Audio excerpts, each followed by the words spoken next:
So, after a few days of preseason, almost about a week, we can look into the preseason and figure out what players and what teams have given us a little bit of an indication as to how they may play during the regular season.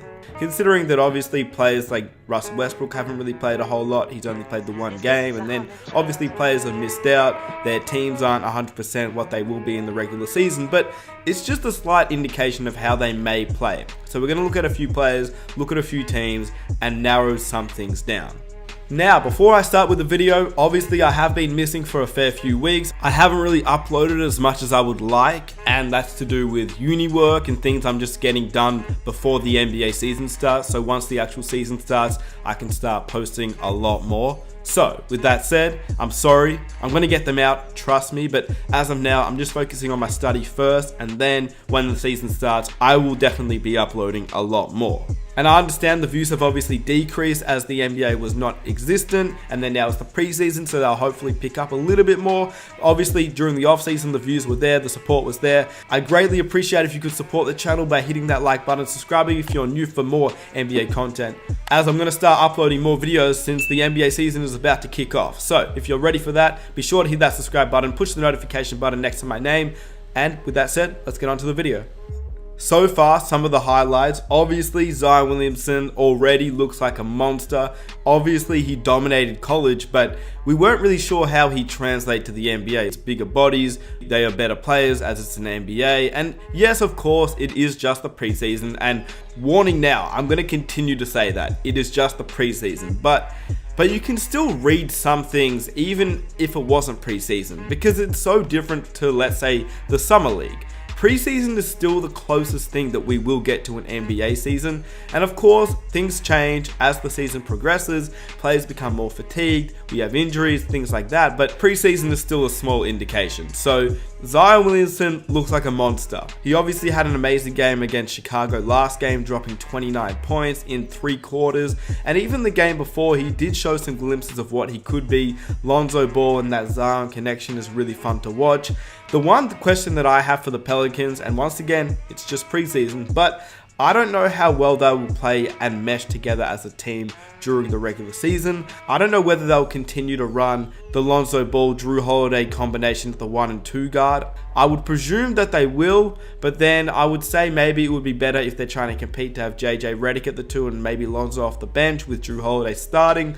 We don't really know, but preseason has given us a good indication of what they may look like in the future. But the main take on the Pelicans is that Zion Williamson Lonzo Ball connection looks good. I just don't know how they'll translate win-wise in the NBA season.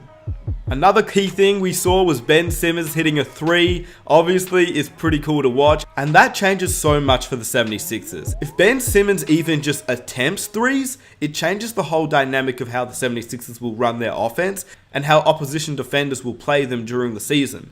I believe that Ben Simmons and his 1-3 changes everything. And I think the Philadelphia 76ers will be a very, very good team next season and could be the best team in the Eastern Conference. Even with the Bucks still being there, it's going to be interesting to see what happens. But I think the 76ers on paper have a better team. So it's going to be fun to watch. And Ben Simmons hitting that 3, that was pretty cool to watch.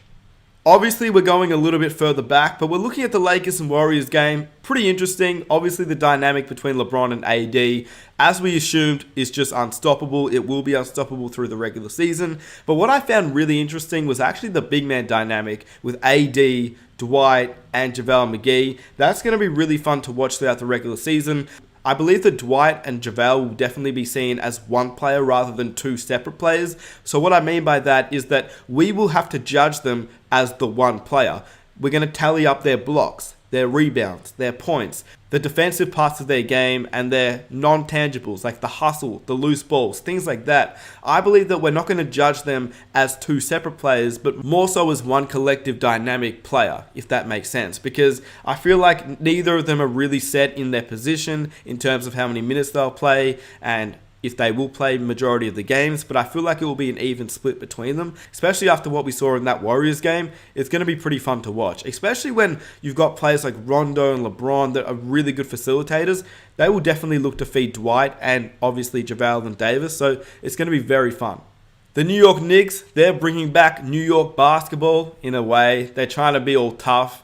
We saw Marcus Morris do his thing. I don't know what I think about that. I mean, it's just a preseason game, but he's taking it seriously, I guess. He's just making a stand and saying that he wants to bring the Knicks back to how they used to be, but I don't know about that. I think the Knicks just need to focus on winning. The next thing was the Porzingis and Luka combination. When I watched the game, I found it quite interesting because I thought there'd be a lot more pick and roll with Luka and Porzingis. Obviously, it was just the first preseason game. They're both getting accustomed to playing with each other, and obviously throughout the regular season, that will probably change. But I was expecting a little bit more pick and pops or pick and rolls, and I guess we'll see if that happens more in the regular season, as I'm sure it will. But I was just surprised when I watched the game. I didn't see a lot. But maybe there was more than I thought, and maybe I just completely missed it whilst trying to watch 3 games at once. But then again, Porzingis by himself looked really good. Obviously, it's his first game back in about 2 seasons, which is just crazy. Coming off an ACL injury, he looked pretty good for his first game back in his first run with Luka. I did enjoy watching him. It's good to see him back on the floor. So that was something positive at least. Tyler Hero for the Miami Heat. He played alongside Jimmy Butler and the rest of the crew, but I thought it would be Jimmy Butler that would be the most exciting to watch. But this kid, Tyler Hero, is an absolute stud. I think he'll be a very good player for the Heat. I said this ages ago in all my videos relating to the draft, but Hero really surprised me. I thought, yeah, okay, Summer League, I get it. You can drop 20, 30 points a game. But he was doing this in the preseason as well. It's going to be interesting to see how many minutes he gets during the regular season and if he can continue to play like this. But in just his first couple of preseason games, the second game he started off really hot, hit 6 straight points, didn't really do much for the rest of the game. But in his first preseason game with majority of the team like Goran Dragic, Jimmy Butler, Winslow, Bam Adebayo, Tyler Hero was the guy that stepped up. He was able to create his own shot. And it wasn't just his ability to create his own shot, it was more so the fact that they would give him the ball with time running down and he would create his own shot when there wasn't much time left on the clock. And that is a great sign of a good shooter. And that was something that I was really excited to see from him. Just his shot making in general, with tough coverage, he was able to stay on balance and hit shots. So that was really exciting and really positive for the Heat. He was able to use the pick and roll very well. His defense looks pretty solid. His playmaking really surprised me, but yeah, once again, his ability to create his own shot was really good, and I'm excited to watch Tyler Hero. Just like Tyler Hero, we have another young player, Michael Porter Jr. He only played 16 minutes, and he only really entered for about half the game. But when he did play, and he actually took his shots, he was very, very good.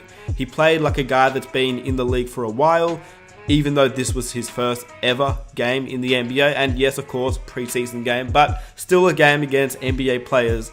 He played well. His shot selection was good. He hit shots. He took some tough contested shots and still made them. It's going to be very fun to watch him throughout the regular season and see how he develops even further. He's a guy that could have been a #1 draft pick had he not been injured. So I don't know how he's going to play on the Denver Nuggets, but I think his talent is there, and I think he's a very unique talent that could take the league by storm. And even in just his first preseason game, I noticed that he still reminds me a little bit of Kevin Durant. Not in the way he plays, but that high contested shot making ability. He still has that ability. And the last thing I want to talk about is that James Harden-Russell Westbrook combination.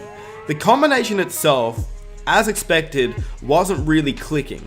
Obviously, it was their first game together, first preseason game together. It wasn't exactly how they'll play during the regular season. Westbrook was a little bit off with his shot selection. He turned the ball over a lot. James Harden was trying out new moves, hitting step back threes, obviously how he's done throughout his whole career, but attempting more so the Euro step 3, which he's now implementing in his game. That was pretty interesting to watch, but the combination between Harden and Westbrook hasn't clicked as of yet, and the Houston Rockets will actually play tonight, or basically when everybody wakes up, the Houston Rockets will have played. And I don't know if Westbrook and Harden are playing, but if they do play, hopefully they will. It will give us a little bit more of an indication to see how they play together and if they play together in this game.